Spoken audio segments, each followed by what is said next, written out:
Hello guys, দেখো এই লোকটা এসছে আসাম থেকে বাবরি মসজিদের উদ্দেশ্যে। দাদা এসে কেমন লাগলো? সেখানে আমি কালকে রাতে 8টা বেলা 8টা বিকালে নেমেছি। এখানে নেমে বহুত ভালো লাগছে। বাবরি মসজিদ দেখার জন্য আসছি, কিছু দান খরচার কারণে আসছি। এখানে এখানে আসার পর আমার খুব ভালো লাগছে।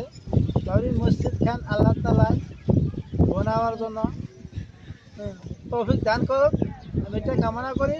ভবিষ্যতে আরো আসবো, সম্মুখে শুক্রবার একে আসবো। বাবরি মসজিদের হেরি হয়েছে, বাবরি মসজিদে অফিস রুম হয়ে আছে আর ল্যাট্রিন বাথরুম হয়েছে। বাবরি মসজিদের কাম শুরু হবে জানুয়ারি ফেব্রুয়ারি মাসে শুরু হবে। আর ইটার দান দক্ষিণা বহুত করতেছে, তার জন্য আমি বহুত সুখী হয়েছি। আমি আসাম থেকে আবার আসবো বলে আশা রাখলাম। আশা রেখে এটা যাতে অল্প দিনের ভিতরে তৈরি হয়ে যায়, ওইটা আমি আল্লাহ তাআলার কাছে কামনা করি। এটাই আমার কামনা। বাড়িটা কোথায় দাদা? আমার বাড়ি আসাম, আসামের বড়টা ডিস্ট্রিক্ট আমাদের ঘর।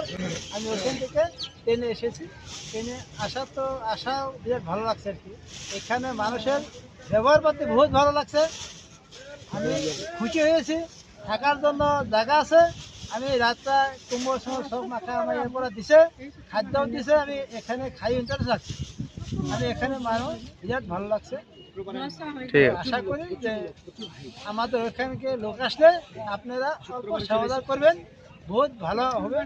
আরো আল্লাহ তাআলার কাছে কামনা করি আমি যে নিয়ত এখানে এসেছি, আমাদের সেই নিয়ত আল্লাহ তাআলা পুরা করে দেন, ওইটাই আমার কামনা। বাবরি মসজিদ জিন্দাবাদ, বাবরি মসজিদ জিন্দাবাদ, বাবরি মসজিদ জিন্দাবাদ, বাবরি মসজিদ জিন্দাবাদ, জিন্দাবাদ, জিন্দাবাদ।